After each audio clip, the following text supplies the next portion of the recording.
Welcome to the Dragon's Flow Teacast. Welcome to the Dragon's Flow Teacast. Oh, yeah, My voice is bigger than yours. Teacast. Holy cow, look at that.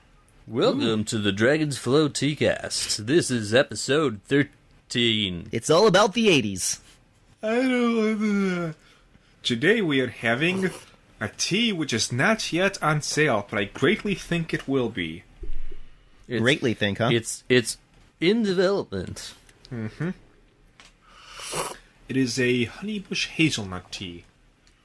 And both the smell and the taste is just... amazing. Yeah, it's really subtle. And honeybush kind of has a flavor of its own. But this, it kind of overpowers it in a way that makes both of them subtle, which is kind of weird. If that makes sense. Sure. Overpowering subtlety. You can't handle the subtlety. It's too much. It's more like they cancel each other out. And then there's a little hint of both instead of... Instead of just hazelnut or honeybush. I may have not used enough tea, actually. When I tried it the first time, its flavor was much stronger. Well, we'll see in the second infusion, I guess. Yeah. I'll just pour out the rest. So we have lots of different things to talk about today. Second infusion, all about Dragon Ball Super. Uh-huh. Super stoked for that. Yeah. Yeah. I'll spend like a minute talking about... Super stoked. Ooh. I'll spend like a minute talking about Black Clover episode 2, but it's like second infusion. Oh, I can talk about Shਿn Godzilla, because I watched that last night. Shਿn Godzilla? Yeah. Anime? No. Movie? Yeah. Shਿn Godzilla. I've not heard of it. Have you heard of Godzilla? I've heard of Godzilla. It's a Godzilla movie. Okay. Just the Shin part was throwing me off. It's just like... What? Well, I can go into that later. Okay. You think there's any chance on this first infusion we could sort of round it off, if there's any time, and talk about some of the story elements that are going into our D&D campaign? I like what I just found out. To, yeah. Because our massive, incredible, huge amount of viewers going to care about that, listeners? Well, I think about me failing. Yeah, well, yeah, you go ahead and talk about your dumb character. Yeah, he did. Yeah, He's dead. Okay, let's just start here then. Yeah, for anybody that likes to play D&D or is just starting, I have to give props. Nick over here is our DM currently, and it was a beast of an encounter. It shouldn't have been, but some rolls went well, some rolls didn't go well, but all of my rolls went well. He rolled like 4 20s. I rolled and I rolled a 1, and most of them were like 14 or higher. Yeah. And then I had like one really bad roll. But, so anyways, the abridged version is, the T-Man over here. He had what was going to be our tank, but he was an old man. And he was up against this beast fighter barbarian type guy. And, he fell in combat. And this was relatively early into the campaign. So, the thing I wanted to bring up was for us, yeah, relatively early. we spent like maybe 8 hours just wandering around talking. We kept going to talk to them churches. Yeah. So most of the time when people fall, I've known a lot of different people that do campaigns. You can bring them back and with the level minus and all that. But I just thought this was really cool. Since it was early and since our party was just a tad bit wonky, he allowed us to... so, again, the T-Man's character was this old guy, veteran, and more of a talker than a fighter, really. Though he had quite an AC. He put all of his largest scores into charisma and wisdom, and his dump stat was Dex. Yeah. He's an old man. He had a bad back. But the idea behind it was that he was somebody who could inspire his people and put fear into the hearts of his enemies. But unfortunately, I misunderstood some of the rules, and so All the things I wanted to do, I can't really do. Yeah, like you can't inspire morale without a spell. Yeah. So Without being a bard. Yeah. So anyway, what Nick allowed him to do, and I think this was really cool, was he basically is going to get. So he died. Like, he didn't get knocked out. He did, because he didn't drink the last healing potion I gave him. But anyway, he did. And this is why it worked out, actually, because for one, I'm going to get that back, and for two. I'll just loot his corpse too. Of course, I have to bring the less valuable stuff, which unfortunately the more valuable stuff was stolen by the urchins that came by in the middle of the fight. Of course.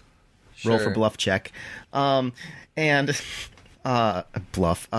So, but from a storytelling standpoint, instead of bringing him back, which was on the table, we're going to he allowed us to take a character of a level that is basically almost essential to complete this, and so he's going to get an apprentice, someone that he inspired. I mean, that's how he made his character, like you just said, to inspire camaraderie, all this other stuff. And so this guy is going to inherit his armor and is pissed off. Like, he's motivated by personal means to sort of join this campaign. Story-wise, he dropped from lawful good to neutral good. Yeah, so I'm really excited about this.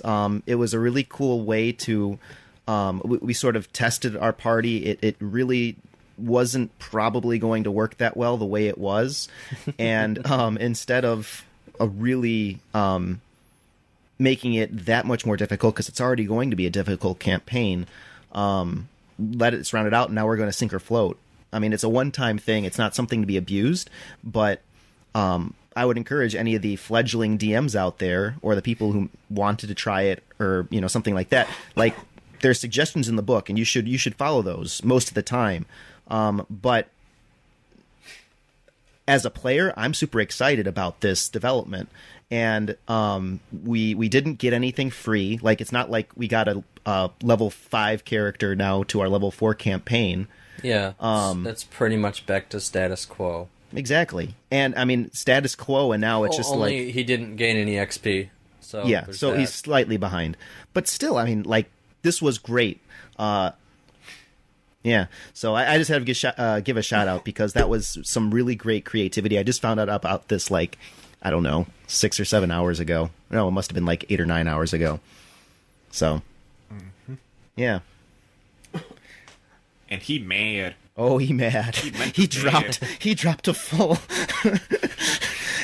a soldier going from lawful to neutral. In his mid-20s, early 20s, somewhere around there, yeah. So depending on what I roll, he's going to have a bit more of a strong arm. Yes. Yeah, that's good. The rest of us are pretty much true neutral. I think the cleric's chaotic good. Oh, that's always fun. We don't know because she went and joined a cult.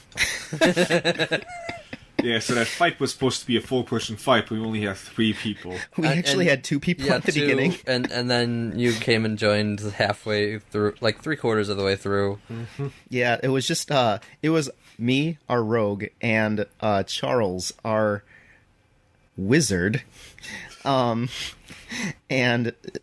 we were ambushed, basically, as I was trying to scale the wall to steal a net.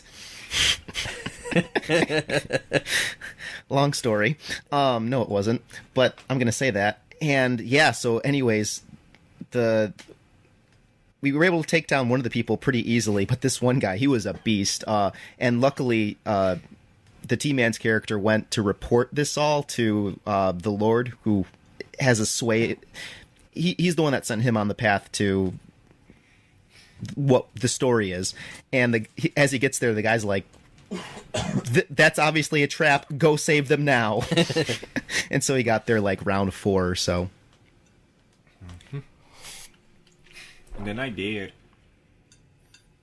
And I got a +1 rapier. Yes, he did. and It was his difficult. I needed to roll at least a 15 per hit to actually hit him. And he needed to roll like a 4 to hit you. I mean, when I activated not defensive surge, the combat expertise, I had 25 AC. I was still getting Really? hits. Yeah. Yeah. Well, again, you rolled under 15 once, and that was the one, and then you were out. It was out of the way. Yeah, he had like a plus 12 to hit. Mm-hmm. Anyway. Yeah. All right. So other nerd things. Well, why don't we talk about the troubling developments in the our personal world of tea? Mm-hmm. Oh. So, the Houston Tea Festival, which is starting to look a little bit brighter. I'm getting a little bit more cash. We're trying to look at getting a new car so we can actually make it down there. It's, 17-hour drive one way. Yeah. Our car broke last time. Oh yeah. Yeah, so... Yeah, it's been a little bit iffy on whether or not we can even make it. And then we received news from the Houston Tea Festival that the building in a university basically decided, we're gonna just cancel the whole thing. And it seems like they're lying about the reason. We don't actually know why. But me and the vendors and a lot of other people are just pissed off. Because when you have a contract, you don't just break that shit willy-nilly. And it was reserved like 8 months in advance, almost, something like that. And they're like, well, no. And people suspect that it's kind of just like somebody else wanted the room or something. Somebody from the college wanted the room, and so they. What kind of numbers were they looking at on this? What kind of I don't number? know. Yeah, what kind of how many people were Attendance? expected? Yeah. I don't know. 'Cause I don't think they've even began selling tickets yet because it's in January. No, they were. Oh, they were? Yeah. Oh. That was part of the problem that they had specified. Yeah. It was a big number. Yeah. I just can't remember it. I don't know. The whole thing is just... Well, it it's was, fucked, and I'm... Obviously, it's in the thousands. it was pretty busy last year, right? Yeah, oh yeah. And this has been going on for several years. No, this one's the second year for this one. Oh, okay. Yeah. And now it's the semi-annual. Yeah. But The, either way, this was the one... Did we talk about it on air? Or we've just been talking about this What? with ourselves. The Harry Potter theme. I don't think so. Oh my gosh. Okay. So I've been dying to go. I really, really want to go to this. I am super stoked. Harry Potter fans, we're hitting all the nerdums this week. Oh man, where the Hufflepuffs at? They did. How about the Gryffindors? Of course. So yeah, they were going to have a Harry Potter theme, and I thought we talked about it when we were doing the tea tastings. No, we were keeping it under wraps at the time. Oh, okay. Well, anyways, we anti-talked about it. I see. Well, now it's out there. We were talking about a bunch of different ideas to do for this. Nick and I especially are big Harry Potter nerds. Yep. So many ideas, so much hype. I was already looking into like things I could wear. Oh my. We were gonna dress all up in colors and do a house cup thing. Anyways, great idea. They put this out there. This was so much better in my opinion than their Alice in Wonderland theme, which I was also stoked about. And then this happens. Yeah. You know, not only do they have the following now, they have a great concept that is bound to get a lot of people really excited, and they just, what do you call it, Nick?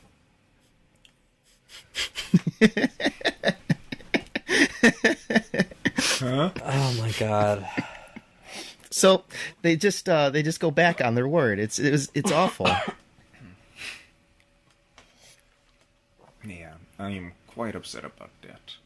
There was some politician who a couple of years ago who took a huge amount of flack because somebody said, or because he said that somebody reneged on their campaign promises, and he's like, "Oh, you can't say that. That's a racial slur." And like, no, it's not. Everything's a racial slur nowadays. I said re-nicked. Anyway. Yeah, so that's a huge disappointment. I hope that they fix that, and I hope that whoever manipulated their way into getting them canceled gets some kind of comeuppance for that. I just hope nobody shows up to their event. I hope their uppance And then will they get come. canceled. What? And then they get canceled. I didn't quite want to go that far. Yeah, that's Canceled only T can fix. Extra. That's beautiful. Speaking of disappointments, fandoms, specifically the Rick and Morty fandom. So this has been talked about a lot this week, and we're gonna jump Stop on the making me bandwagon. ashamed to like good things. Shame. Oh, come on. 3 shames, that's it. You should have rung a doorbell. Unless you have an Anyway, actual bell. You do have an actual bell. I do have an actual bell, but you're not going to ring it. You're not allowed. I don't want to get up. I'll ring it later, just to spite you. Rick and Morty fans are ruining their fandom. Yeah, this seems to happen a lot nowadays. Something that's popular in the fandom just kills it. Rick and Morty is just the latest victim. Every fandom gets ruined by its fans. I think, like, the one exception is, like, Harry Potter is, like, their fans aren't... I was going to say Game of Thrones. The book fans in particular are fantastic. That's true. I mean, like, they're kind of snobby, but that's the thing that saves them. It's just like, oh, you don't know what's going to happen after. You don't know? Then I won't tell you. I won't spoil it for you. So there. It's like Enjoy, that edge that plebeian. keeps them sharp. Enjoy not knowing what's going to happen. And somehow by being subjected to that shit, when you get there, someone doesn't know, you're just like, oh, you don't. You could have read it yesterday, and you're just like, oh, yeah. Oh, the anti-bliss of ignorance. So there's 2 things that really have made many people talk about the Rick and Morty fandom this week. Number Pickle 1, Rick! Okay, 3 things. The Pickle Rick thing, which for the love of It was like one... No, it wasn't one line, but it was, a couple lines in one episode, and somehow that has become the epitome of the show. Yeah, same like the Wubba Lubba Dub Dub thing. He said that twice in the first season.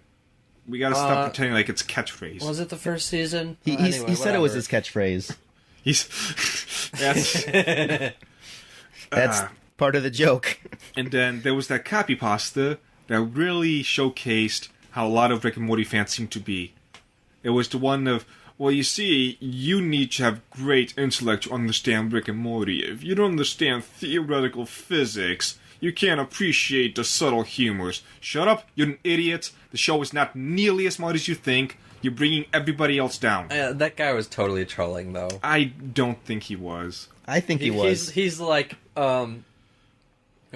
his iconic catchphrase, "Wubba Lubba Dub Dub," is speaks to an existential crisis on the likes of Russian literature, and I have a tattoo, of course, but you can't see it. Only the ladies can. Only for ladies. I'm really hoping that is only if their intelligence is within 5 IQ points of mine, preferably lower.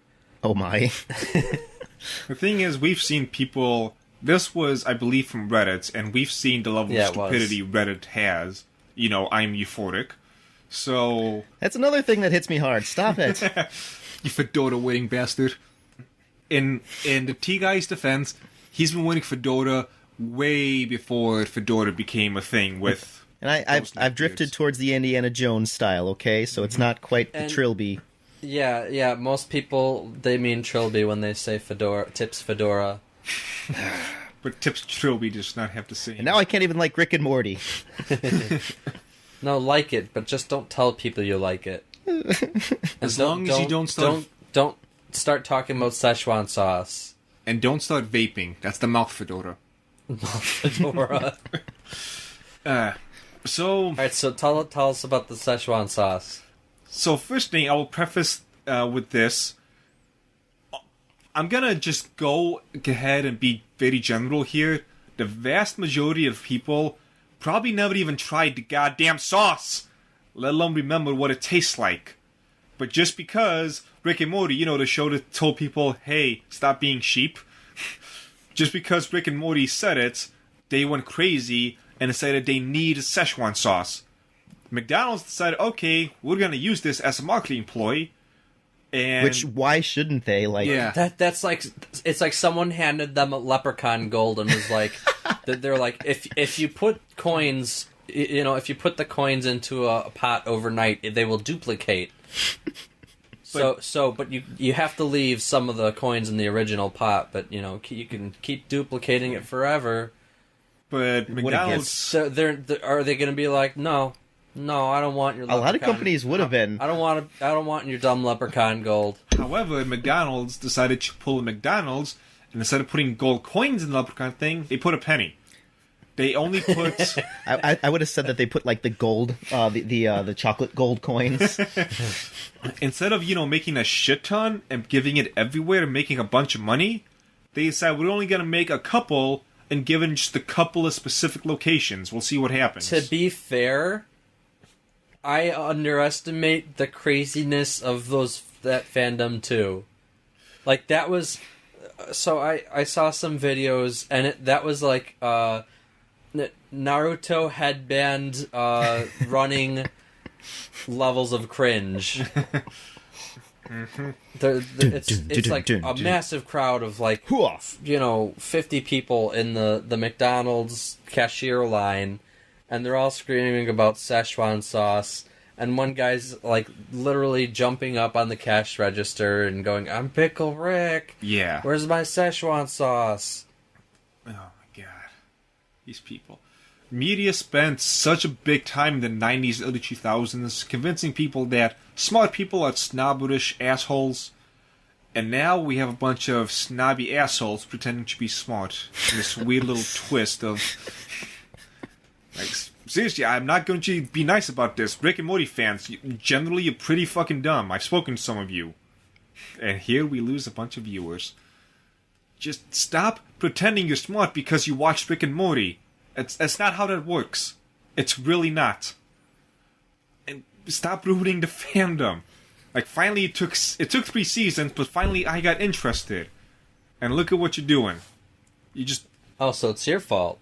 It's my fault? Yeah, it's your fault. It was fine before you got in here. But yeah. Nick is shit. Nick is shit, Nick. You're shit. Nick, you're shit. It's a fun game that we play. You can't say that. You're shit. You can't say that on this. Oh, we have to... No. Who cares? Yeah, we've seen this happen to many other fandoms. We've seen this happen to the Sonic fandom, the Homestuck fandom. No, and not to this level with Sonic. Yeah. Homestuck fandom was pretty bad, but again, not to this level. Yeah, because there's no, like, public... just out of nowhere existence for Homestuck. Mm-hmm.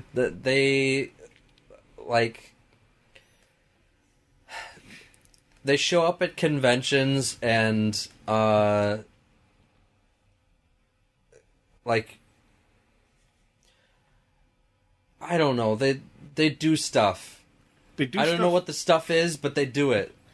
They do stuff like they put on the body paint and they jump into pools, ruining the entire pool. Yeah. They have a really silly track record of destroying hotel rooms.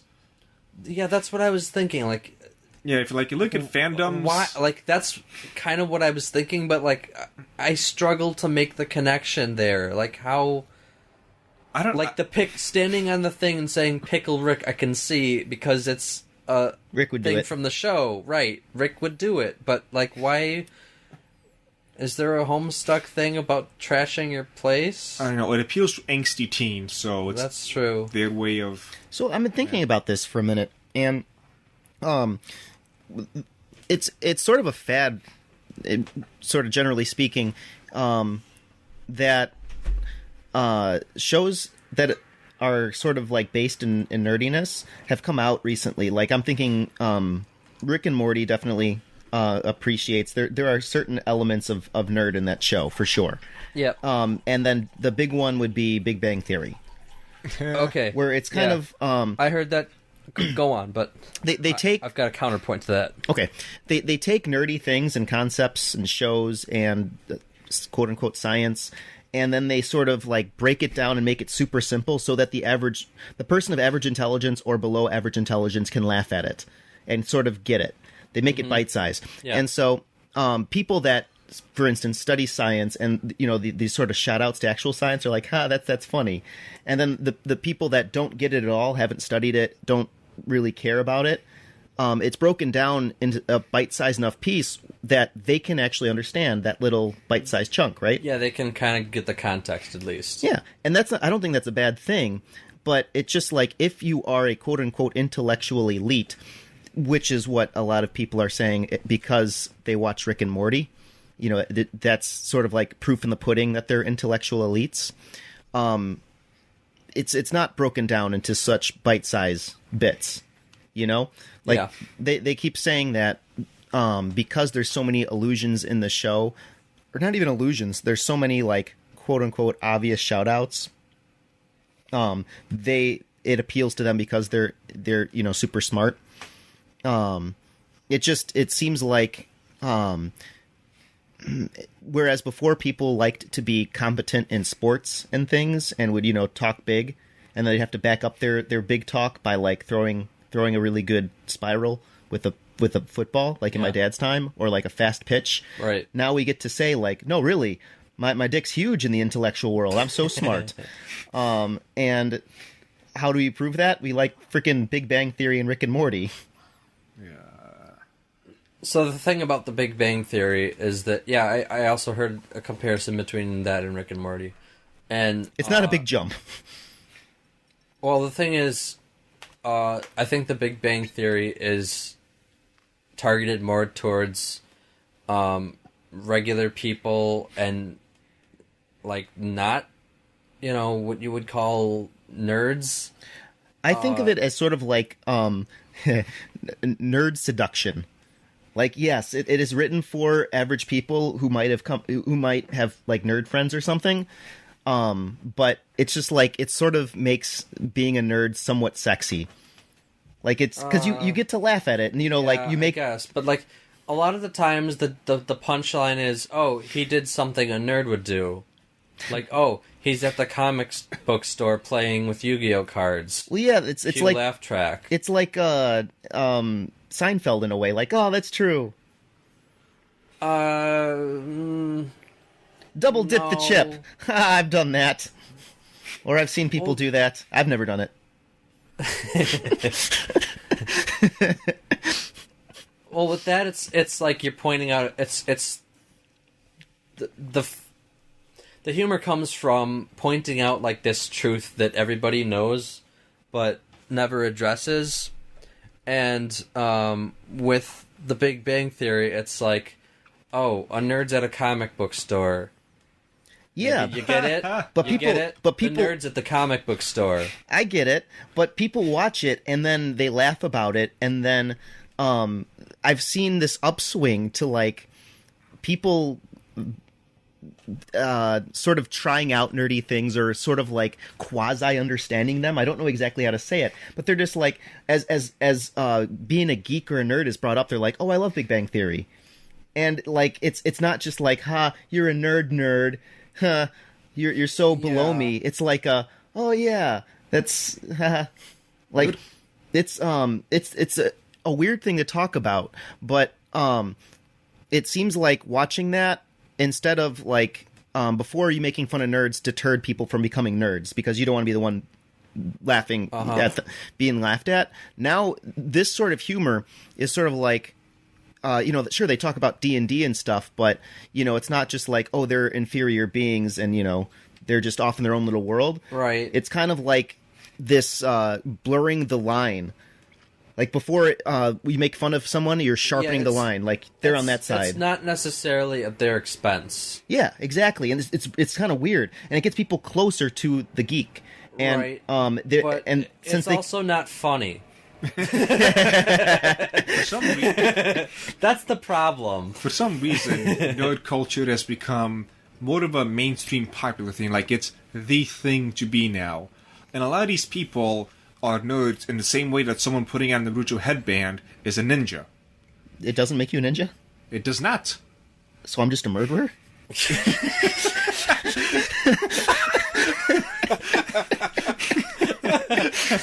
Okay. Zing. Yeah, a lot of these people... You win today. You know, they like to play Call of Duty. Oh, look at me. I am such a nerd. Yeah. I'm such a gamer. Right. Or like they watch, you know, whatever the latest Marvel movie that came out this year is. Like, oh man, I am such a Marvel person. I'm such a comic book fan. Oh. I went to the biggest blockbuster movie of the year. Yeah. That reminds me, Second Infusion, I saw that new Blade Runner. Oh. Yeah. So Don't tell me anything about it. Second Infusion next week. Next, yeah, maybe, because I'll probably go see it. Okay, I won't say much, but I will just say I'll talk about the some of the I'll not spoiler. I want to know absolutely nothing about it. I want to just do a trailer for it. I want to know absolutely nothing about it. And this Friday, I'm gonna go see Jackie Chan. Okay, I saw the trailer for the Jackie Chan movie. It looks I good. was like, is that Jackie Chan with a gun? Probably it's not. What was Then it? it was. Jackie Chan in Taken 4. Jackie Chan meets the Punisher. Where is she? That's what it looked like. Where is she? Where is she? Where is she? He's done so many kiddie things for so long, just seeing him be all badasses. It's very exciting. Just his whole life, Also, he's been on the... when has he ever held a gun in a movie? When he's disarmed people. Yeah, but like he maybe once or twice he's like pointed it at someone, but he's never shot a gun. Yeah, I don't think he's shot. And Yeah, it's always been never, it's never been a giant, massive thing.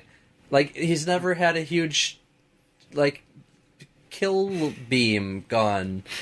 Kill beam gun? Actually, Yeah. I'm glad you said that because now that I think about it, he's always been sort of like fly by night, no plan. He goes in, takes other people's weapons, ends up with a spear somehow, and he's taking down everyone with guns. In this one, not only is he not flying by night, he's setting traps. Did you see it? No, I saw a trailer for it. Yeah. so No did I. spoilers. But he sets up like an explosion trap, Have blows you up half a freaking building, and then calls at that moment like, I wanna see "Where it. is she?" Have you seen Law Abiding Citizen? Yeah, that's another one that looks like. Maybe. It's basically that.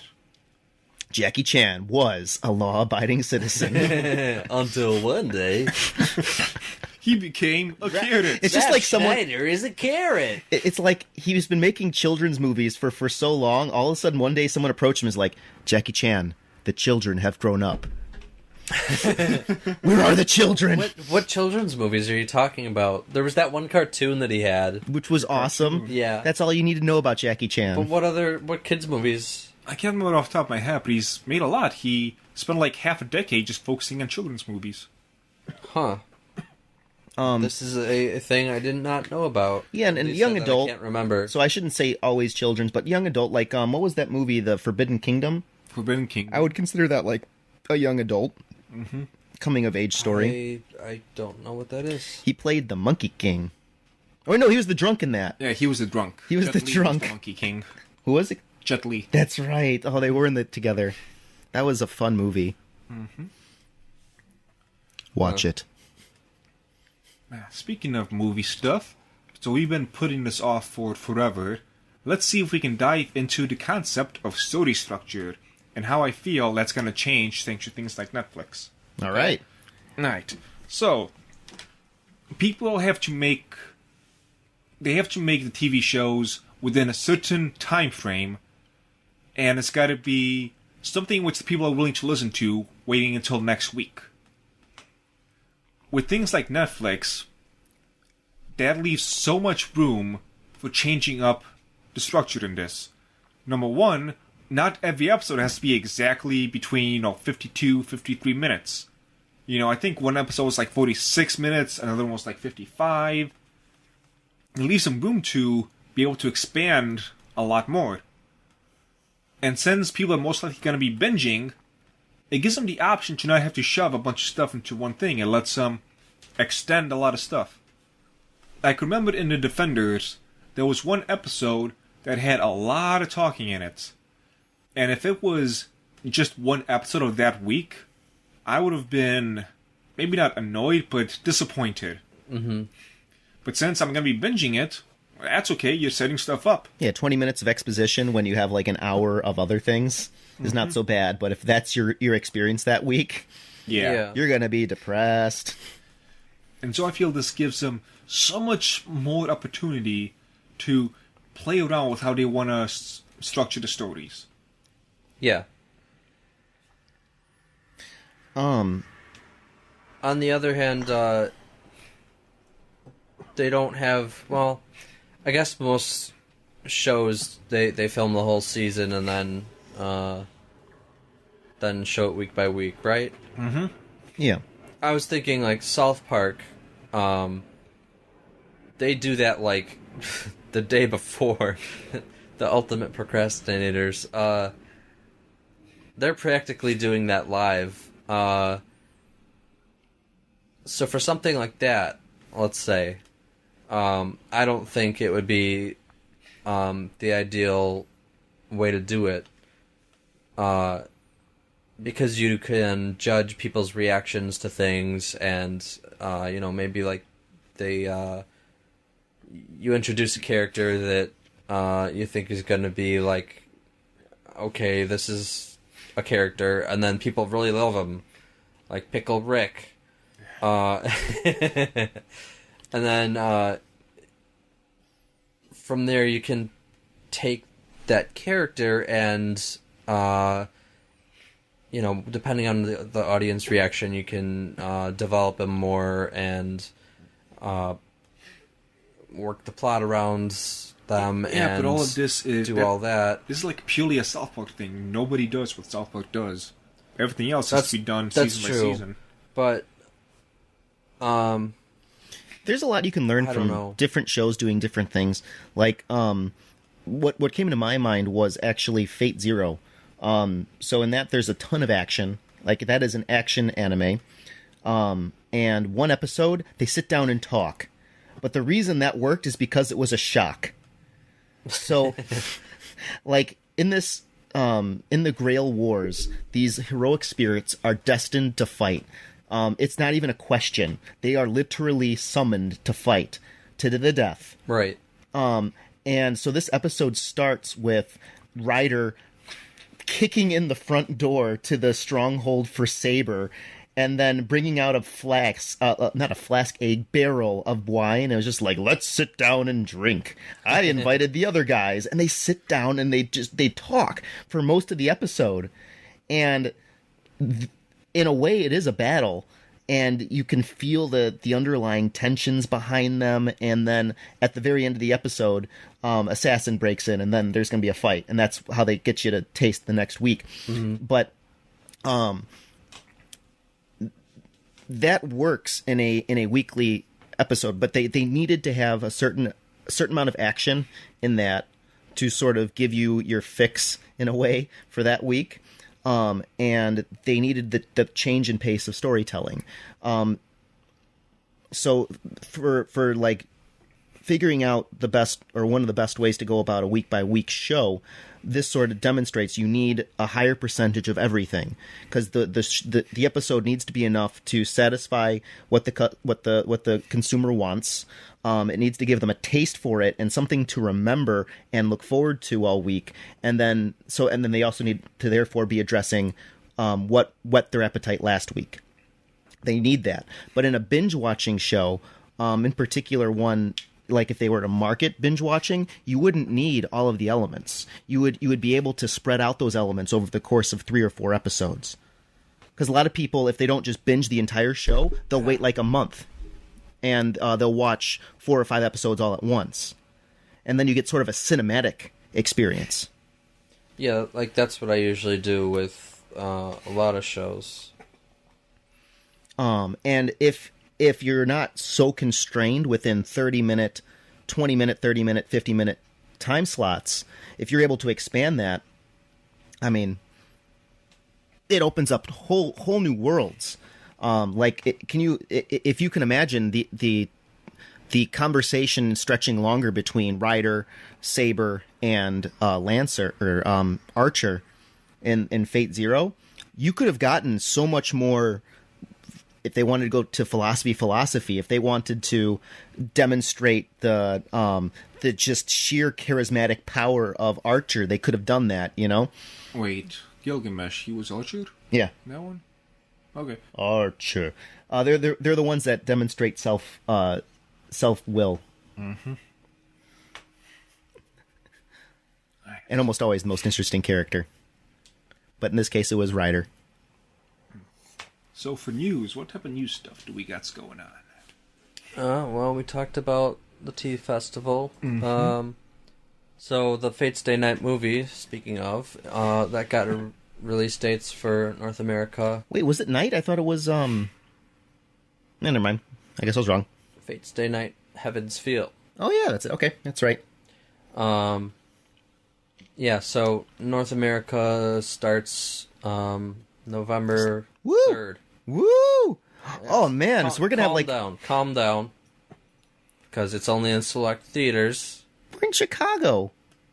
And, weirdly enough, we're not on that list. What? Of important places. Chicago fans, where you at? Like Bloomfield, Michigan. That's the closest place to us. I'm up for a road trip. I think I'll pass on that one. I'll do it. Oos. The podcast is going on the road. A lot of places, they're... Well, LA is obviously the first... I could see premiere. That. Texas, too. And then most theaters are November 18th to 20th, and then some are December 2nd and 3rd. Oh, I was digging the November 3rd because that's like a week after Silent Voice. Just like a week long of anime in theaters. Mwah. But sadly, no Chicago. For some reason. A lot of other places have, like, you know, like, there's 2 in Ohio. There's 2 in Virginia. I don't understand why there's no in Chicago. There's 3 in Hawaii. What? There's only 2 theaters in Hawaii. There's 8 in California. That's not a surprise. I mean, a couple, but there's 2 in San Diego alone. Hawaii. You can't just take one of the San Diego ones and give it to us. Come on. That's not how that works. I know. But I'm still going to be bitter about it. Yeah, I can't blame you. I mean, that's a shock. Chicago. ASEN is the... LA, San Francisco, New York. Why no Chicago? Especially, that doesn't make sense. We have one of the biggest North American anime conventions there is. Like, you'd think that we have the fan base. I don't think that's a consideration that they took into account. But the number of fans that would watch it?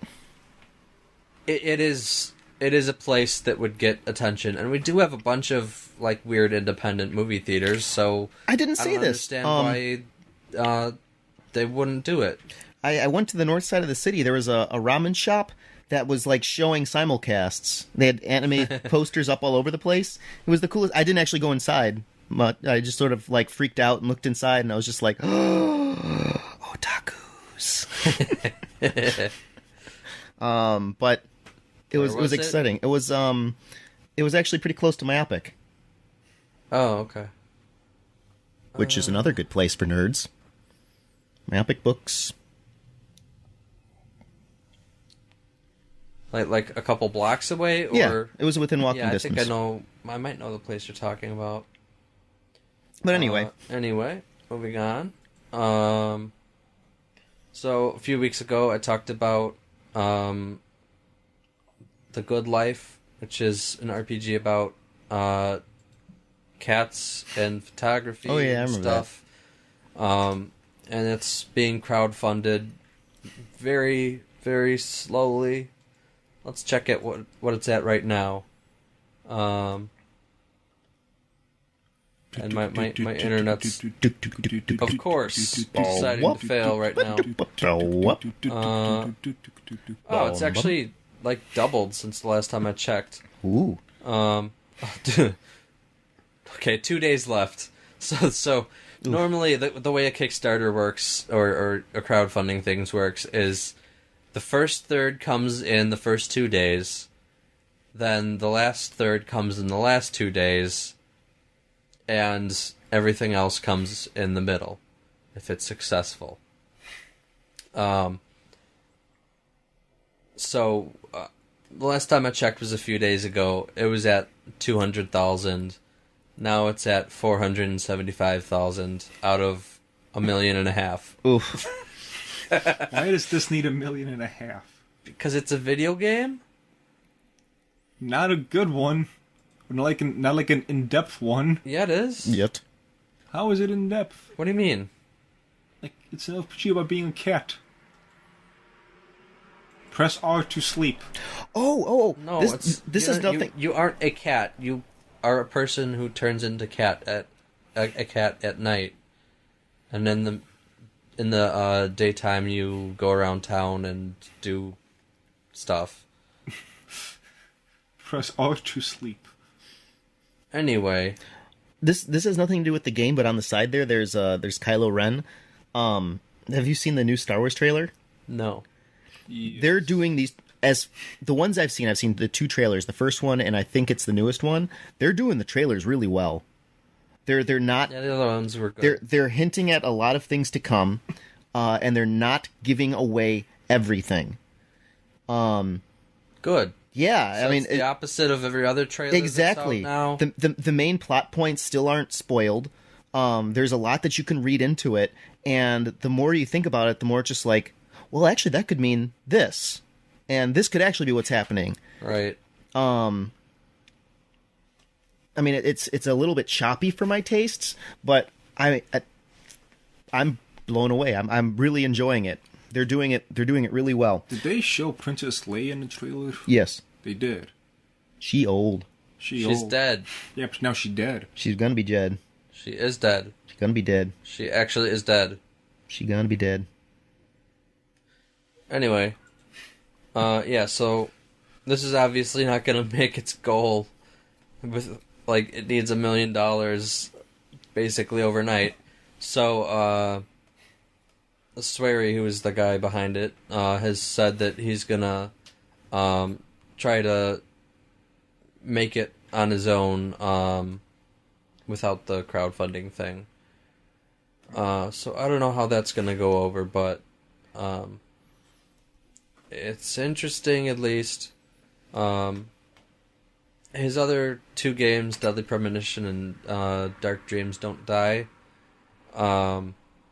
they've been kind of like cult hits, so it'll probably make back its money, but I'm guessing it's gonna be kind of iffy. It'll take a while, at least. But it's interesting that he's kind of on board all the way. They were showing videos of, what do you call it? Motion capture. Mm-hmm. So it was obvious that they were already, working on it. So, kind of a good news, bad news thing. What else we got? We talked about Rick and Morty. Majin Buu. Yeah. Is he gonna? Dragon Ball FighterZ had a trailer for Majin Buu. Is he gonna be absorbing people? The bottom one is for Xenoverse. Oh. Yeah. No, but there was a move that he has where he turns a person into a cookie and eats them. Of course. Insta kill? Because if he kills them, he doesn't spit them back out. You mean if they're finished, he swallows? Yeah. Anyway, so yeah, it's interesting. Is that what it's going to look like? What is that? Watch. What? Oh, no, never mind. That's the collector's edition. Looks good. Which is now for That's some nice PC. art. Speaking of which, the trailers no longer have the Steam icon at the bottom, and while the other things are up for, well, the console versions are up for pre-order, the Steam page, it doesn't even exist. So this worries me. Mm-hmm. That's his worried voice. So, I remember when they said pre-orders are up on... Well, at the very least, on the trailer for Bandai Namco, it says PS4, Xbox One, PC. Yeah, but now that is gone. I mean, It it's doesn't say PC anymore. No, it still says... Oh, okay. Well, that's weird then. So when they first said that pre-orders were available, everyone's like, where's the PC pre-order? And silence. So, at the very least, they're not doing a very good job of being good at stuff. Also, what do you call it? The open beta in February is for pre-order people only. So, if we can't get a pre-order for that... Well, they're not going to do a beta for the PC. That's the other thing I was worried about. Okay, so is that confirmed? Yes, because if they did, people would data mine the shit out of it. Yeah, you're right. Yeah. Look, Oh, it doesn't well. have the Steam thing, but it does have PC Digital. It says it down here in the bottom next to the Xbox One. Oh. Well, I guess I was freaking out over nothing. Mm-hmm. So that's it for news. Yay! Join us in a little bit for the second infusion, where we got to talk about things. And in the meantime, you can email us your questions, comments, and secrets that you want publicly shared at Teacast at thedragonstreasure.com. And since I'm getting played out at this moment, I'm going to make This Week in Tea short. This Week in Tea, drink chai. It's good for you. Traditionally brewed chai, you brew in 1/4 milk, 3/4 water. There's devices that you can use to get the proper texture out of it, to steam the milk properly, for example. But if you're in a pinch, just put it into a saucepan, keep it moving, put the tea bags in once it comes to about a boil, and then make it to preference. Most of the time, it's also traditionally enjoyed sweetened, but it's quite good unsweetened. Chai tea, really good now that the weather's starting to get a little bit of chill in the air. And you'll treat everybody else to an amazing aromatic experience. Second infusion coming up. We'll see you soon. Boom, boom, boom, boom, boom, boom, Stop. Okay.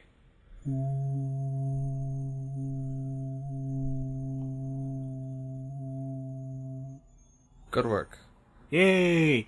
Welcome to the second infusion, even though this new tea is technically the first infusion. But it's the second thing we've infused. Yes. So what is this? A second infusion. I have already forgot the name. It's spiced pumpkin chai? I don't think it's pumpkin or chai. Spiced, at least. It's some kind of cinnamon something. Spiced cinnamon? Spiced cinnamon. Something like... It actually is something like that. Cinnamon, Yeah. spiced something. Whatever. It's good. Spiced spice.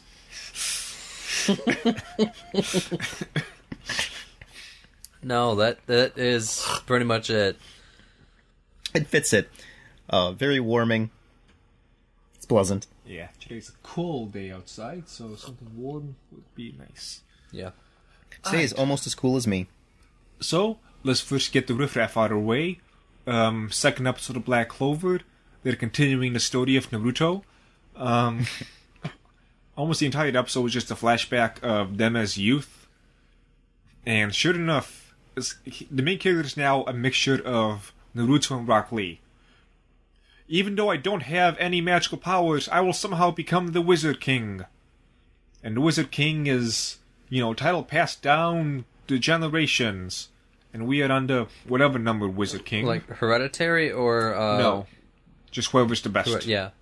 The Hokage. Though I suppose one small change is the Wizard King is below the king. We don't know anything about the king, but... So he's like the king's advisor or something? No idea. Okay. Though they had the opening for this episode, and I'm fearing that at some point it's gonna get to the point where I'm gonna know the entire plot line purely from the opening and just looking at the characters. It's like, okay, so those are the quirky sidekicks. That guy's the villain. He's charismatic. That's how he does his thing. That one's a dark brooding one. Okay, I'm guessing he's gonna betray somebody, but he's gonna regret it. Like, you can just almost tell just by the looks. That was something I really loved about the Boku no Hero. The opening before last, I was sure All Might was going to die.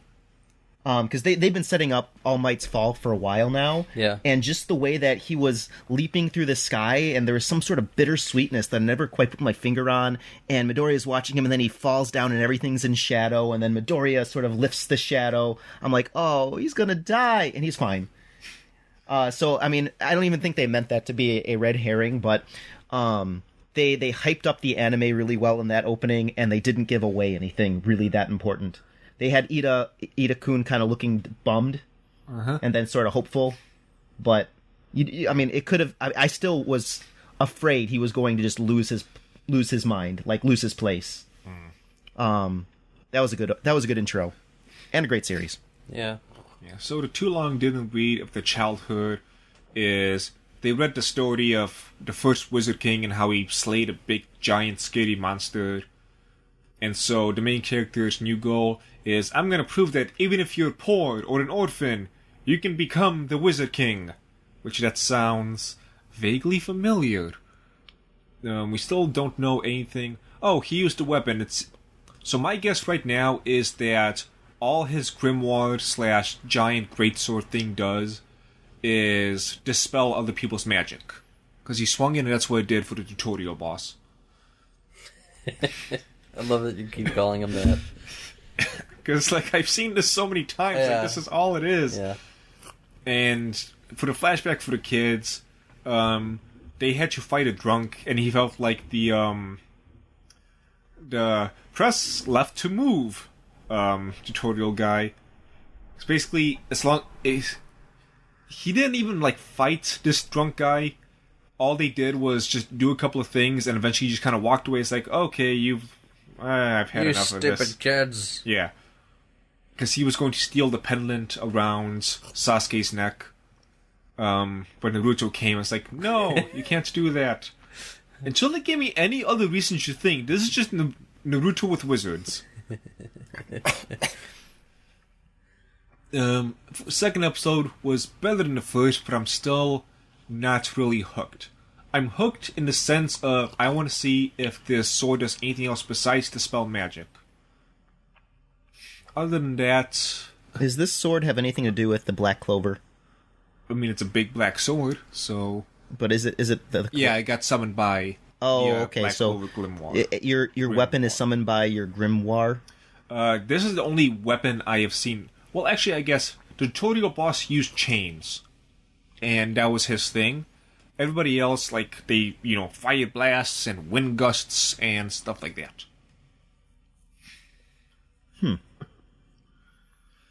Oh, and the chain guy, one of his magical convenience things was that his chains can sense the magical energy in people. And he sensed no magical energy in the main character. Are they going to pull, Not even, like, demon energy or something? Nope, nothing. Are they going to pull... Well, it really looks like they're leaning towards... like, what would have happened if the demon fox was put inside Rock Lee? But besides that, I think they're going to pull something like Dragon Ball Super. They couldn't sense the god's energy because it was a different type. I mean, that's the only way that it would be able to work and not be him just... It would be the best show ever if he actually didn't use magic ever at all and was just Rock Lee the entire time. Yeah, that would be actually interesting. Because he spent all his time training his muscles since he couldn't do magic. So he's got quite a bit of a nice punch to him. Like I said last week, he's doing 1,000 one-arm handstand push-ups. The plot line of recent day, again, Boku no Hero was one of these, is, and so actually Code Geass was this way too, where you had no power, and then you trained whatever your strength was, so be it physical strength, mental prowess, you really, really, really honed that, and then you were given a magical power. Death Note too. Death Note 2. Well, yeah, Death Note 2. Not the movie. Not the Netflix version. But yeah, so I kind of wonder if it would be nice if his power was dispelling. He's the anti-magic. That would be fun. He becomes the Wizard King with... Yeah. I choose what magic can and can't be used. I wield the veto. Mm-hmm. That would be pretty interesting. And I think that fits the what I think is going to be like this generation's trend in storytelling. Or are they going to break it and do the god spell thing? Yeah, we will see. Next episode, they go off to take the Chunin exams. Are you serious? Yes. Well, I guess technically it's the Genin exams, because they're going to see if they can become Wizard Knights. But, it's the exams. So that, if it follows the trend of Naruto, then that's the quickest spiral into bad show ever. Well, you didn't like the Chunin exams? No, that was the high point. Oh. And after that, it just kind of went down. Yeah.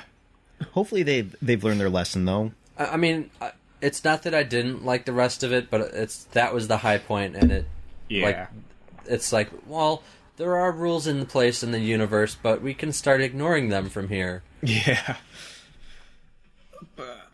So right now, the show has not really set the rules. We don't know the limits to magic.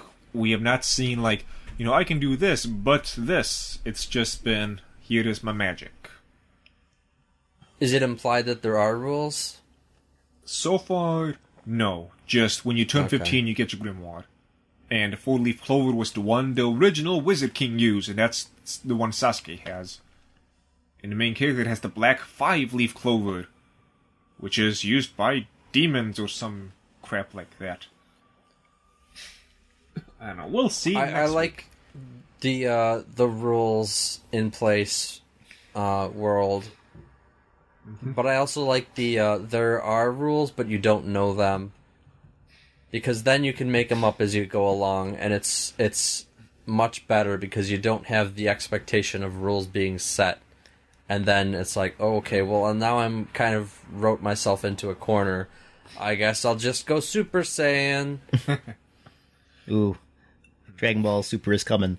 Have I ever talked about Tower of God on here? On here? No. I don't know, but I like that Korean that manga. Korean manga. Yeah. So wait, Tower of God was a manga? Yeah, it was like it's really quick. Well, no. It's really neat. It reads in one strip. Like the chapters are all like a flow. It's a web comic. Yeah, it's really nice. Korean ones do it that way, where it's just like one giant page. It took me a couple times to really get used to it, but I really liked it. It really paced it for me. But anyway, so another thing that I would tend to like, and I don't know if they're going to go this route, which we'll see. But in that one, Bam is the main character. He was originally Bam. Bam. Bam. Bam. Bam. Just Bam. There he is. He was originally supposed to be chosen by the tower to come and try to climb it, which is what everybody inside of it is doing. I remember where we were talking about this. Walmart. A cent from me and John. So he was chosen. Oh, yeah, you're right. That's where it was. Yeah. I often confused Walmart. Might have also been Walmart. I think, yeah. We did talk about it a little bit there. But anyway, he was originally chosen. But this... I want to call her many names. This lady friend of his... took his... Those were two of them. Took his spot, and she entered the tower as an abnormal. and by sheer force of will, he entered the tower, which is sort of like entering heaven. I don't know. It's something that's like almost a near mystical, unexplainable thing, and the only people that do it are these monsters. It happens once every couple centuries. It's kind of like in Hunter x Hunter, where they have that tournament tower. Yeah, Only actually, yes. Way more elite. Yes. And so he enters this, and he is well, there's a lot of like alarms in place, and as soon as there's an abnormal, everyone freaks out because these guys, like, they level mountains. They're basically almost literally titans. Like Greek titans. Oh, I thought you meant like I thought you meant AO10s. Ish. Like, they wield that kind of power, but itty-bitty living space. Like, they're normal size, but they're crazy. And so what he has to do, although he himself was chosen, he's actually not special. Ish. He winds up in the middle of an exam, sort of like blinking into a place where he shouldn't have been, and he meets a dragon who winds up giving him power, but for that moment, he's not special. He's like average, maybe below, maybe slightly above average power level. And so then this dragon sort of goes inside of him, and he usually is this little speck on the path, and then these big power boosts come out. But he's like fighter power level, not farmer with a shotgun power level. Yeah. Well, everybody that's in there is sort of, that's forced out of them, or else they die. But anyways, he, in essence, in order to continue, has to become the monster he's expected to be. And there's a whole assassin organization that stops what they're doing and dedicates most of their time and efforts into making him this monster. And it's a really compelling storyline. Yeah, I never got that far in it. I'm really far behind, but last I saw, they were doing further behind. Yeah. Last I saw, they were doing a pretty decent job in making him. He is now quite above average, but still, like, he's now, like, instead of being average fighter random person, he's now like average assassin, crazy, everyone's afraid of this assassin group assassin. So, like, he's not like the storytelling is really good. It's well written and lots of curveballs. So, in regards to Black Clover, I'm kind of curious if they're going to do that sort of thing with him. Like, right now, he's just this average Rock Lee. It doesn't sound like it. Yeah. It sounds like a Naruto clone. But we hope that it would do that. Yeah, and now he's going to be sort of forced, like Harry Potter too, forced to become the chosen one, forced to become the monster that he's perceived to be, though otherwise wouldn't have become. They might be doing a reverse Attack on Titan, where Attack on Titan, the manga art is kind of bad, but the anime is really good. I don't think it's bad. I think it's just its own style. Its own style bad. Some of the faces just look doopy as hell in the manga. But Black Clover, I saw a trailer which they put some of the manga things on there, and the manga art looked really, really good. While the anime is just, okay, here it is. Well, they had one scene when he swung his sword, they had like a bunch of cool effects and whatnot, but otherwise, seemed pretty basic. Oh yeah, another way he's like Rock Lee, he keeps asking a girl to marry him, even though she is not... She's a nun, so it ain't gonna work. Well, it's better than Sakura. Right. So, drum roll, the main event of the evening, which... Beta Pakafria. No.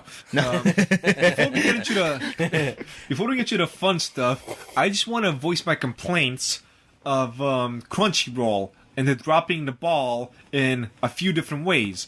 Number one, they should have realized a bunch of people are gonna want to watch the fight of the century. Number two, they put episode 110 before 109. I found that one out the hard way. It had a giant spoiler in it. Thanks. Was the spoiler the episode title? No. Oh. The spoiler was, Second Infusion. Spoiler was, the spirit bomb didn't work!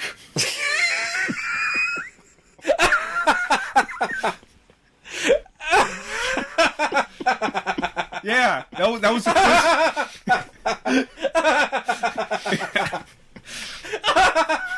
That was the first sentence said.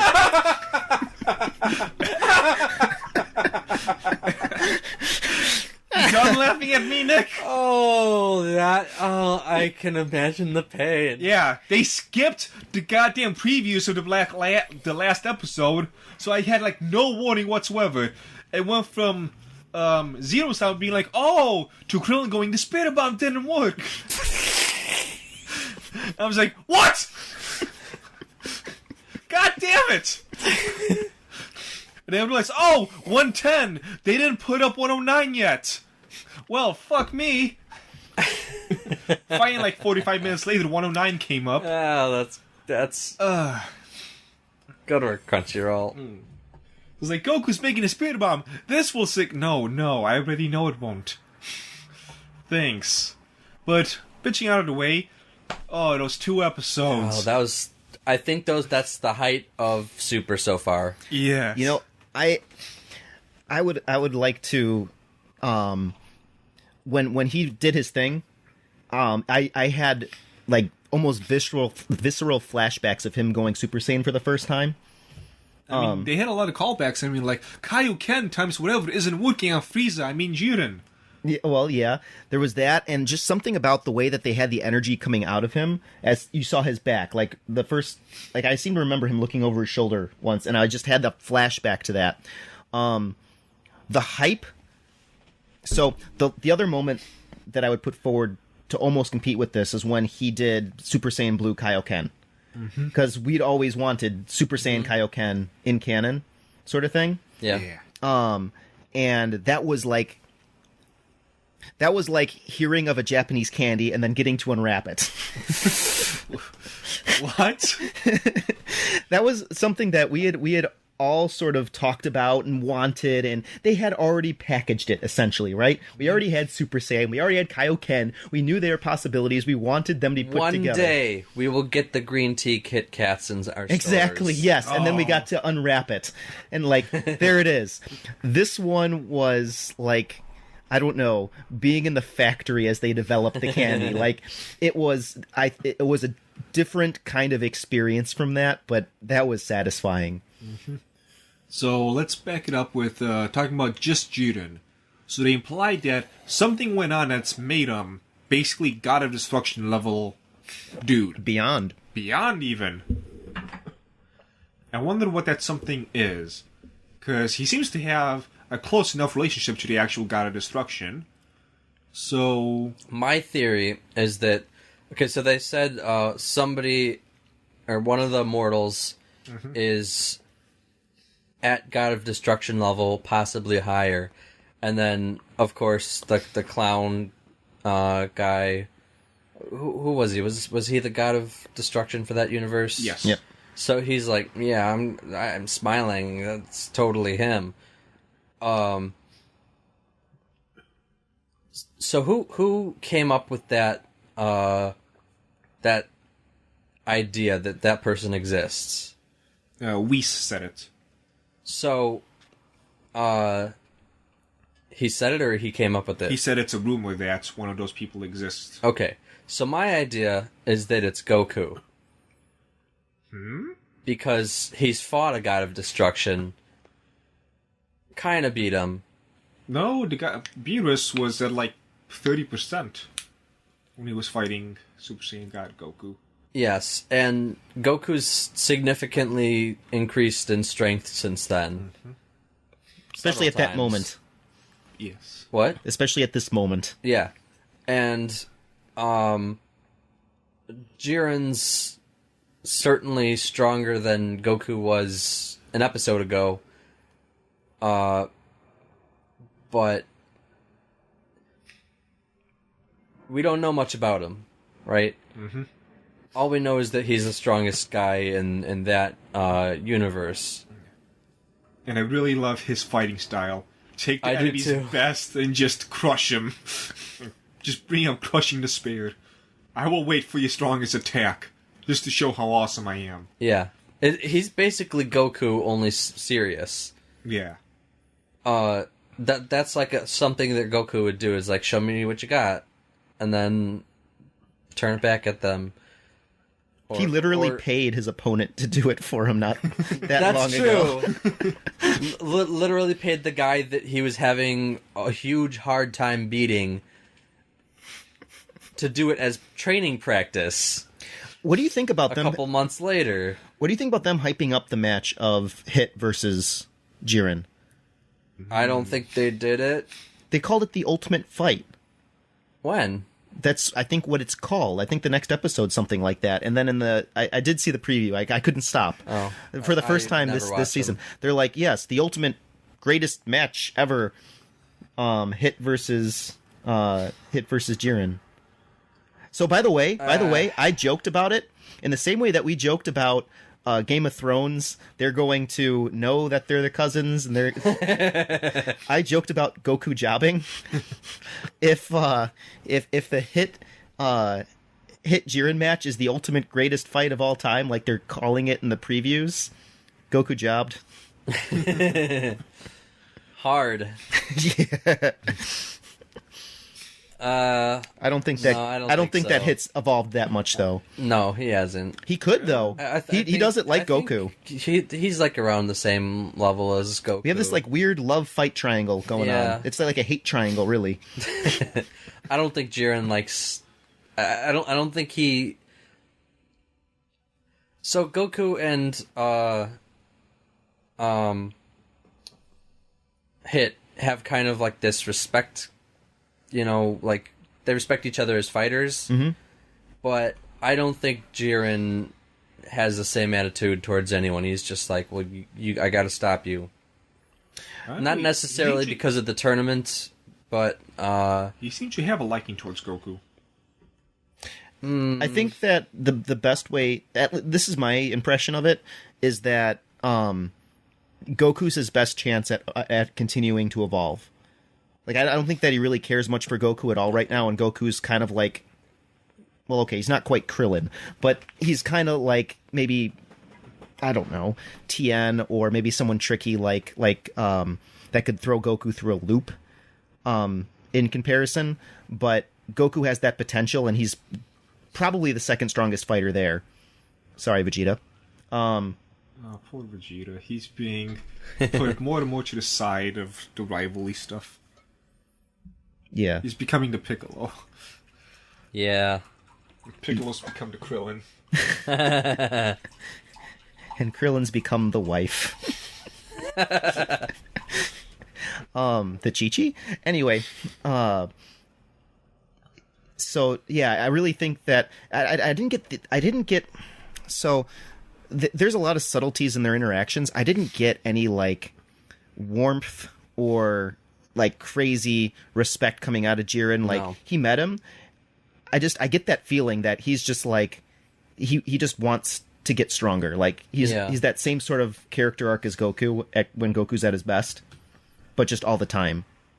Yeah, but without the obsessive eating. Goku's still got like this kind of playful, like, oh yeah, let's fight. Mm-hmm. Like, you know, I'm enjoying this. And then after that, you know, we'll have food together.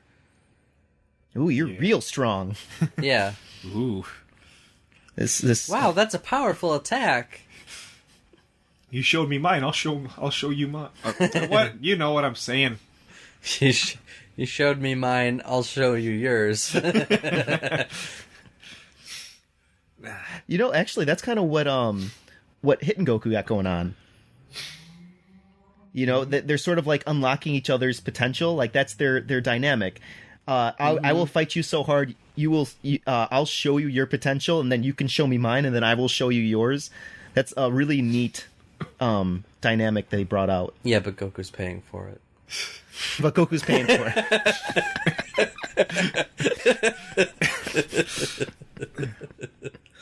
That was really fun watching the Spirit Bomb fight. Yeah. Spirit Bomb doesn't work on non-evil people. Jiren's not evil. I didn't expect the Spirit Bomb. That came out of nowhere.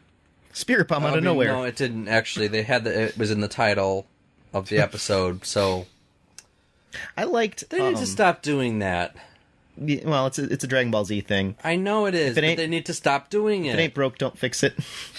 It is broke. It keeps spoiling things. Will Frieza ever be defeated? Find out next week on Frieza Defeated. 5 minutes. Just that back and forth was so intense, and just everyone.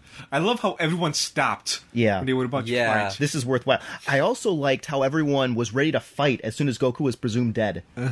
Like, Yeah. It's like, okay, warriors this- across the universe. Yeah. You know, because that's the intuitive thing is what the God of Destruction was saying. Once the strongest warrior falls, Yeah. everyone else just like loses it.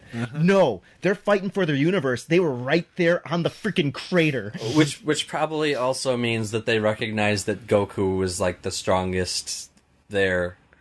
At least that he up was there. worthwhile. I think that, yeah, Yeah. Well, I think after the show that they put on, that was a moon-sized spirit bomb that they compressed into like a quarter-sized black hole.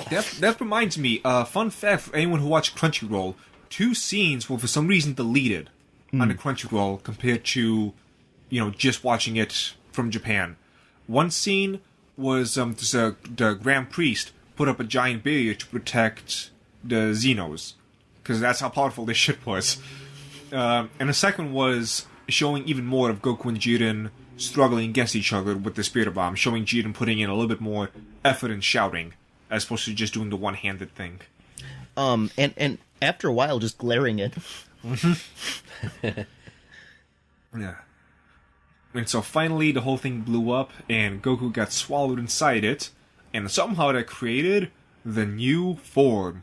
Or how I think about it is, you remember, you did not see the Lord Slug movie, but they had like the false Super Saiyan thing? Yeah. I think they're doing something like that with the new form. It's not really the new form, it is a teaser of what it's going to be in a different saga. Wait a second. So like he like halfway got there? Yeah. That's why the power is like leaking out of him? Yeah. Okay. That's That why- heat. Yeah, and that's why he doesn't have different colored hair or anything of the sort. He just has different eyes. There was they did some really neat things with the coloring. Like I had trouble Yeah. like it was really good looking. yeah, like it matched what they were calling his movements. Like it wasn't white, it wasn't quite silver. It was kind of his hair was still kind of black, Yeah. definitely different style, but it was like it was just a feast to behold. Like It was beautiful. yeah, and the way that power came out of him. No, it wasn't Frieza. It was the Cooler when he turned Super Saiyan. The way that they had the power just sort of radiating off him as he was standing there. Cooler? Yeah, the Cooler movie. Yeah? Remember when he transformed? Or no, maybe it was Frieza. There was another time where they had where it was a big deal that he went Super Saiyan and the power was just sort of coming off him like that. And it was one of the times where he hadn't quite mastered the form. So it sort of adds to what you're saying, is it's not the complete form. Let's see. It wasn't Cooler. It was episode 5 and 6. Where do you think Goku 7 went? was Broly? Where do you think Goku went? Went? Yeah, he instant He transmissioned. Oh. I don't think he instant transmission. I think the Spirit Bomb just like swallowed him up and... Yeah, No, I no, think no, it no. turned into a black hole. I'm not talking about them. I'm talking about after Vegeta was like, "What Afterwards? was that?" And he's Oh. just like, "I don't know." No, that I have to go now. I think that was Frieza stealing him. Do you think Frieza's going to try to kill him to bring out the power again?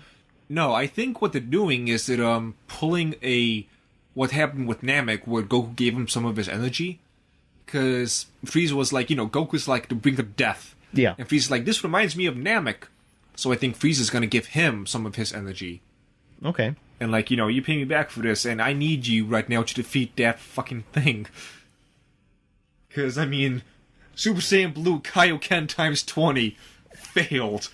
And then new form beyond that failed. I might be egotistical, but fuck. We gotta double team this. And as long as it almost kills Goku, Frieza can then take him out. Yeah.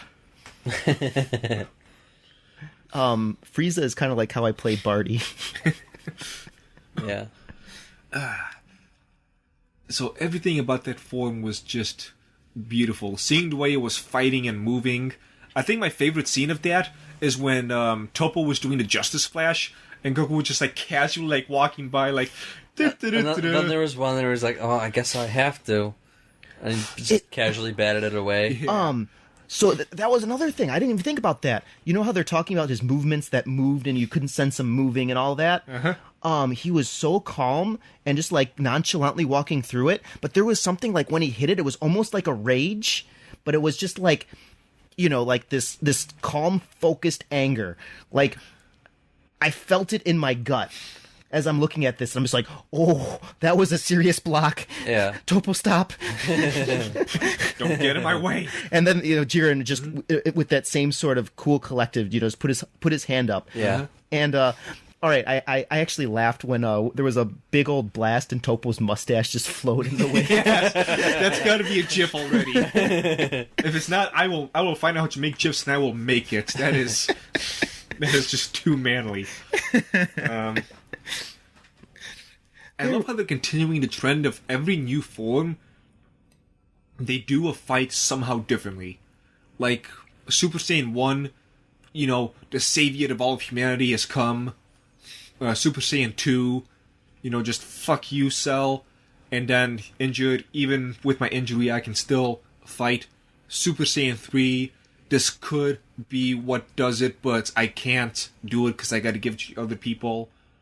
Super Saiyan God fighting Beerus to save the planet. And it was just enough to make Beerus impressed. With this new What form... did Blue do? Huh? Blue had the cool transition where it was like, you know, like ching, ching, ching, ching, but I can't remember what. Super Saiyan Blue was the first time we had a form in which it equaled even playing field with Frieza. Oh, yeah, okay. Because every single time, it was, you know, I am above you, but... Yeah. And the battle changes. This is the first time we had a form in which it's still not enough! Fuck! Yeah, you're right. It's like, oh, come on! Every other time it's like, oh, okay, I finally did it. I'm stronger. Now I'll crush you. This is... I think maybe that's why I liked it so much, because that really like throws you for a loop when he transforms and then still fails. Yeah, like, you made Jiren do enough to show his order. That's it. He's still not at full power. And move. Yeah. It's like, Jesus Christ. So, what do you think it'll take to defeat something like Jiren? Or do you think he won't be defeated? It'll be like 2 people left on Universe 7. He's the only one left in his universe, so 7 wins. What, like time runs out? Yeah. I don't see them going that route. I do not know what else could possibly... No.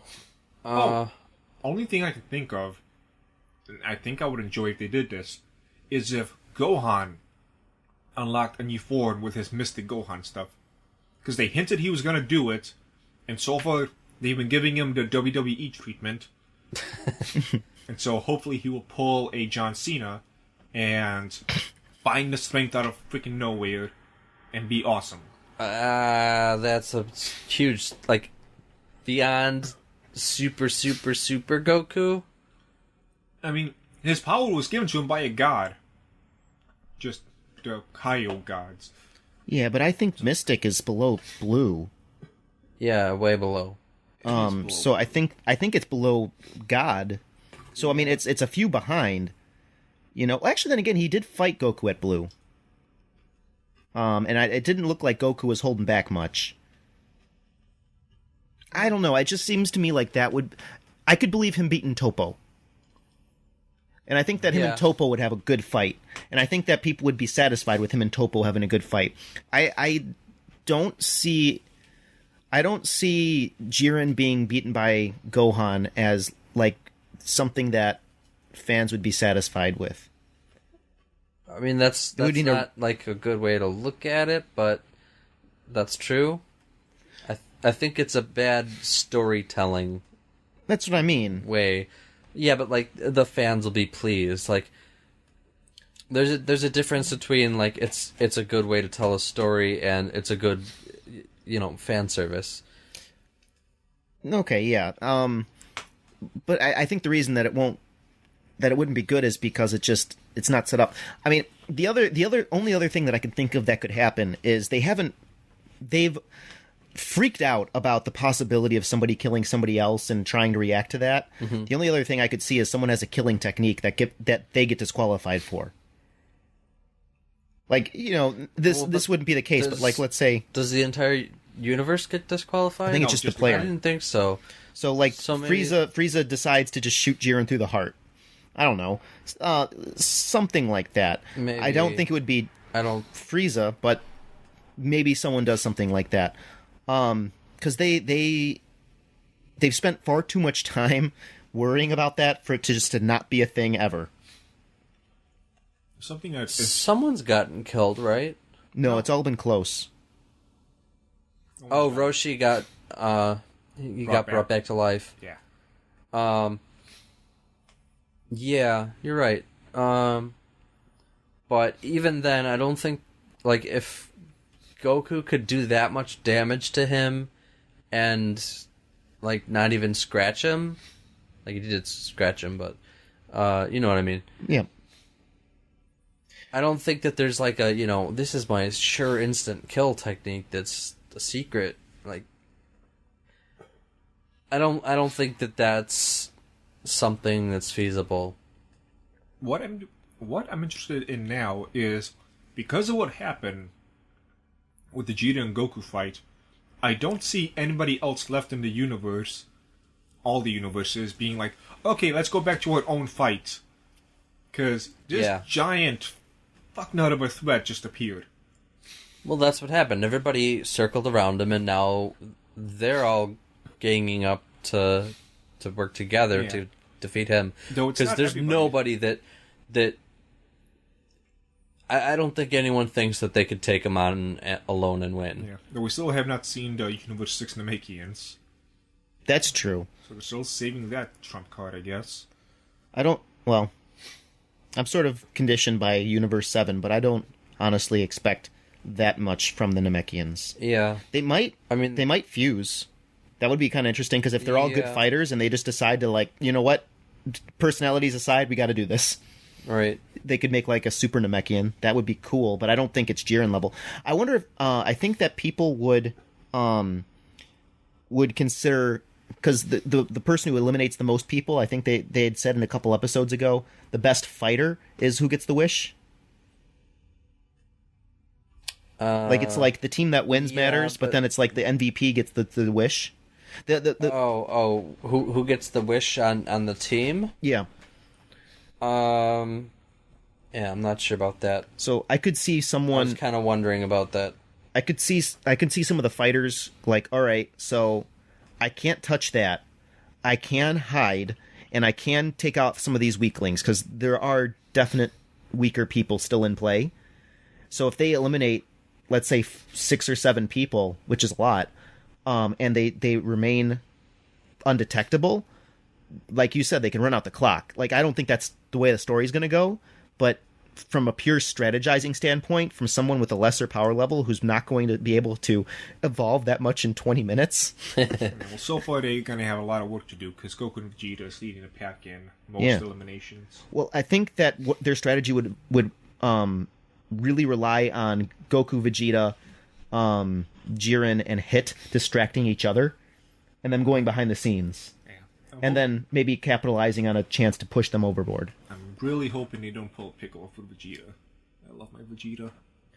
He still has a potential to learn that form or do something else cool. Thing about Vegeta is, and they don't use this very much, but he can fight with people at a higher power level than him because he's so stinking smart. Mm-hmm. They need to give him some type of a Kaioken or something. Because, well, first of all, Vegeta has not gotten anything new for a long time. What was his last new thing? Final Flash? Oh, well, actually, his newest thing was achieving God form on his own. You mean technique or transformation? Either or. He's always been behind on transformations. Yeah, he is. Well, Goku, he has to be first. Just give Vegeta something which will let him keep up. Goku's Kaioken is basically a freaking hack. Someone's catching up. Kaioken times 3? Uh-oh, we're still even. times 4? Just keeps going. Yeah. It's like, oh, he's stronger? Times 20? So gotta give Vegeta something. Or put limitations back in the Kaioken that's supposed to, screw your body over. Oh, that's coming. It better. At this point... Well, he's already kind of wrecked. Yeah. I wonder if they're going to do like the Super Saiyan Blue. So it's Super Saiyan God, Super Saiyan, Super Saiyan? 2.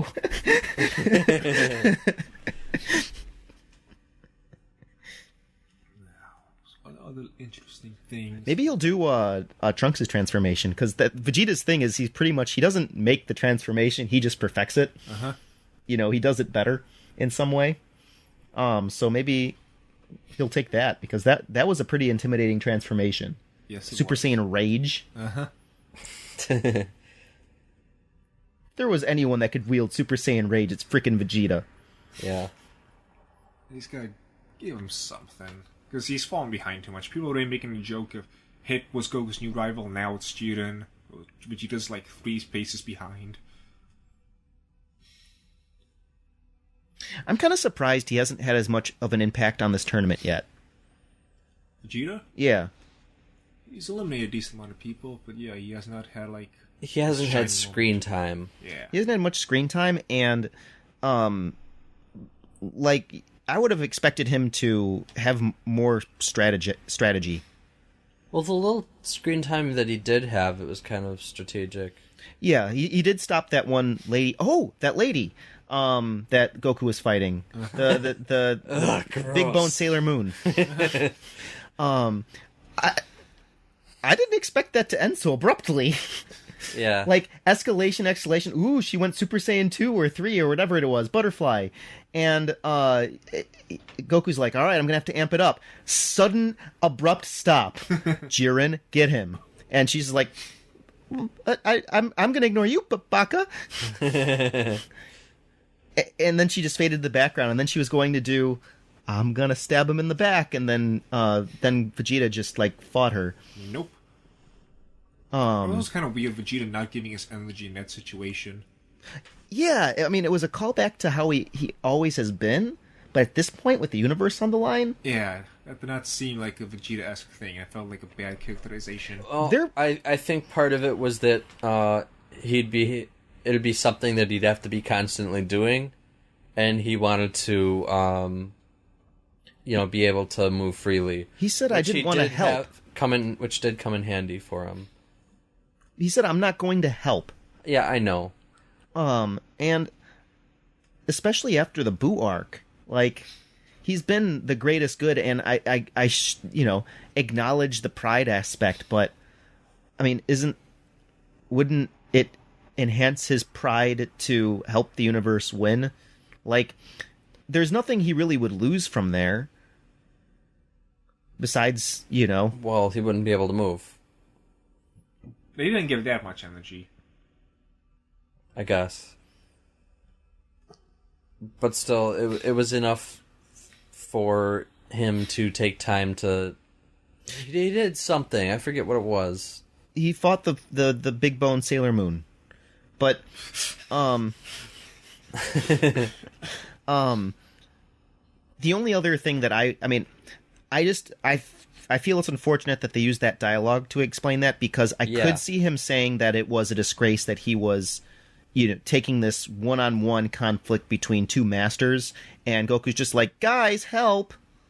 He's always hated bringing other people into a one-on-one fight. This is like a duel. Vegeta? Yeah. Yeah.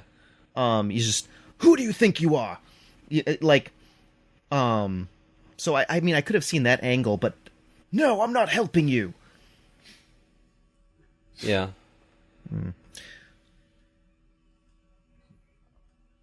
So next week is Hit versus Jiren. What are your predictions?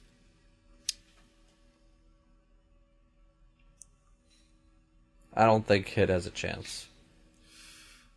I'm curious at how his time skip will work with Jiren. No time I skip. think Jiren's already- fast enough to react to that Yeah, almost he's immediately. He's faster than Kaioken 20 Goku, which was fast enough for the time skip. Kaioken 10 Goku was fast enough for time Yeah, skip. so he's double fast. Yeah. Well, actually, it's exponential, so let's just say infinitely faster.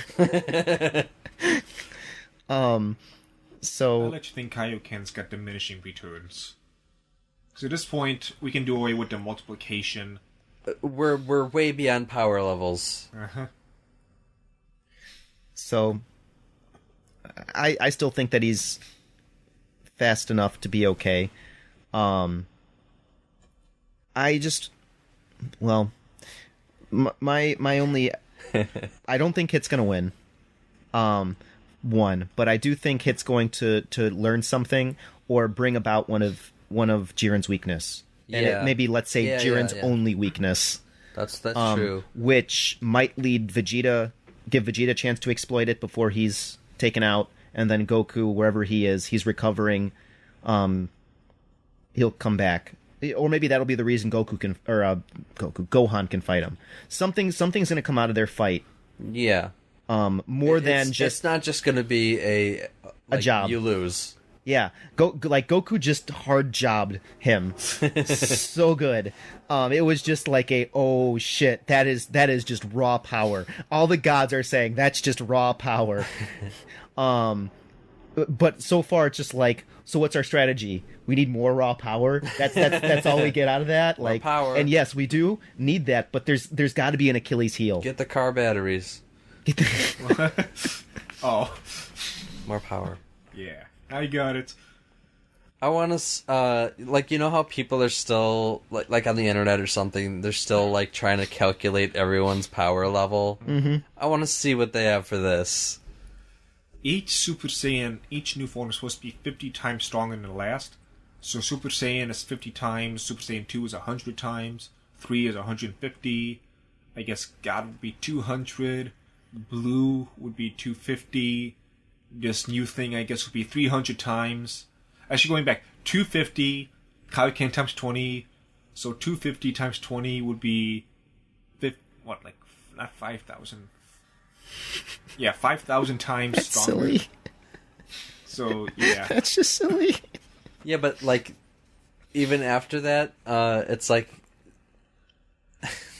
yeah, it is. Actually- it is silly. But, you know, it's like basing your power level on when they are, like, you know, there's the over 9,000 thing, but even I wonder if after Jiren's that, over he got- 9,000. Even after that, it's like, on Namek, he was like millions before he went Super Saiyan, So, just because of training. Yeah. So it's like, how high can you get before it? Like, why are you even still trying to keep count? I'm so high. so I guess we will see next week. I spent so much time planning to make this two-parter such an awesome experience. I ordered myself a pizza, got myself a root beer, finished them both before the episode. Well, I mean, it was supposed to come out at 8:15. Nothing came out until like 10:40 something. At that point, that pizza would have been cold. Oh, so something that I thought of while we were talking about power levels. I think I actually don't know how much stronger, if any, this form is just in raw power to Kaioken times 20. I think it's like the Super Saiyan Blue thing, where it's just like everything. So whereas that, one of the reasons his body can't take it is because he's kind of loose. Like, you know, if he punches just a little bit wrong, he's shredding his energy body, or he's shredding, you know, just the process that keeps his body alive. Versus with this new form, it's precise. Yeah. So Everything's faster and more accurate, and he's more flexible. yeah.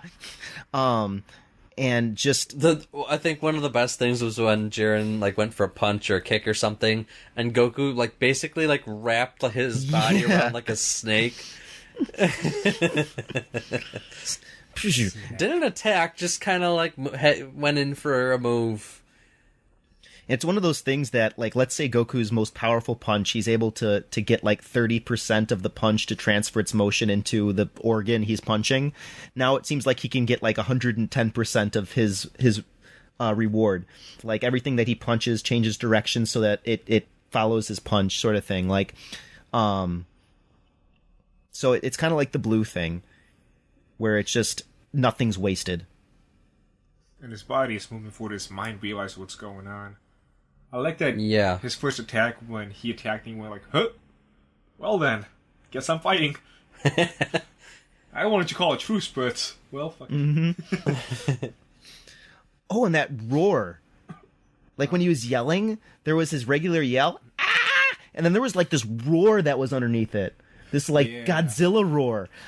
Everything about this sequence just made me feel overwhelmed at the power. Like, just, he is a monster right now. And Jiren was on par with him, making him a monster. Ah. Crazy kids. Yeah. So anyways. Yeah, is there anything else that we can... Speaking of Godzilla, I watched Shin Godzilla, and it was great. Have you two seen any Godzilla movies? Yeah, way back when. Saw the original. And at least one or two others. I saw the really crappy one in 2000. That's the one I saw. Like the one where there's like a bunch of eggs in the sewer? Yep. Yeah. That's like the first one I saw, and then I saw the original, and I'm like, I think I like the color one.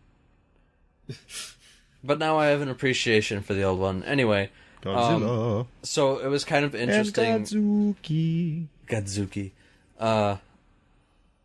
Yeah, so it's kind of interesting because it was a lot of it was a lot more about politics and bureaucracy trying to deal with the disaster that Godzilla causes. And that was the movie. I imagine Godzilla in a suit trying to do politics. Okay, no, so it's really weird because, of course, at first, like, all you see is, like, a tail in the ocean, and it's like, oh, what's this mysterious thing? Mm-hmm. And then he comes out onto land, and he just looks like the dumbest thing ever. It looked like a wet Muppet. No, like, really bad. Like, it's just like, I guess the budget went elsewhere. But then, like, he evolves over the course of the movie, and he gets, like, super cool looking at the end.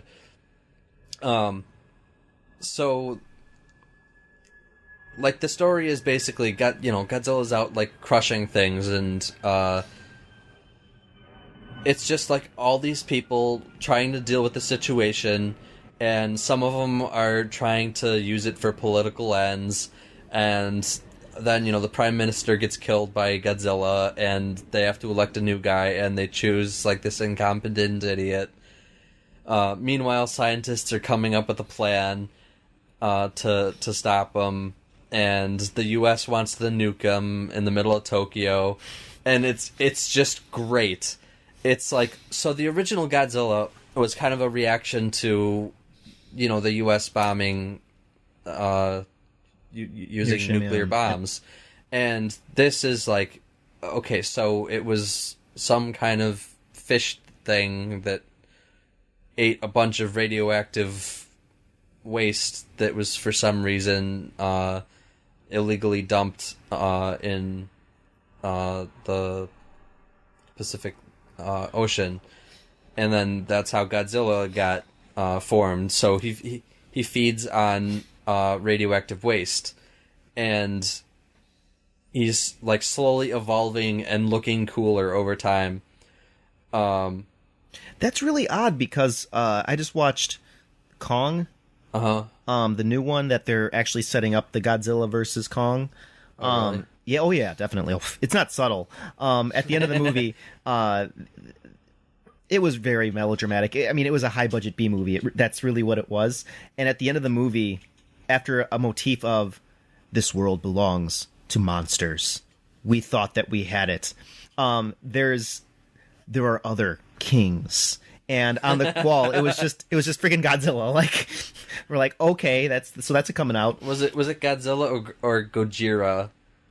They didn't say the name. It would have. It was. I want to. No, it was the Americans talking, so it would have been Gojira. Godzilla. And then they close. It fades to black, or it cuts to black, and you hear Godzilla's roar, and so it's just like, I wonder where this is going. Yeah. But so the story of Kong is that he was like the kid, the young gorilla, and his family was killed by a reptilian monster. That was not Godzilla. It was not Godzilla. Okay. You actually saw them, and he just mops the floor with these things. Mm-hmm. So, anyways, but it did set up Godzilla. You know, he's predisposed to disliking reptiles. Mm-hmm. And Godzilla was one of the things on the wall, and he was fully formed. And it was like cave painting. So that he's being formed in the modern era is just like, what, the people of 2015 were just drawing Godzilla on cave walls? Like, oh, this was a like completely Japanese one. Oh, so this wasn't in the same universe? I'm assuming that it's when was it made? ShIn Ggojira. When was it made? 2015. So then it should have been. This would have been the one they were setting up to fight. Maybe. Definitely. Well, it ends with him as like a frozen skeleton monstrosity. Ooh. So, I don't think they're going to be fighting each other. But he's radioactive, so... Who knows? Maybe he'll fight Godzuki. The way these things work... Biggest disappointment ever. Godzuki. After all this setup, we get Kong versus Godzuki. Uh-huh. No, but it was one of the highest production value Japanese movies I've ever seen. Alright, they're planning to come out with Godzilla vs. Kong in 2020. Right around the corner, kids. Place your bets now. America or Japanese? America. Or Japanese? Let's see, the only cast member we have right now is Ziyi Zhang. Oh, that's exciting. Korean? I don't know. Chinese? You tell me. It's female. It's female. It says Lindsay Beer.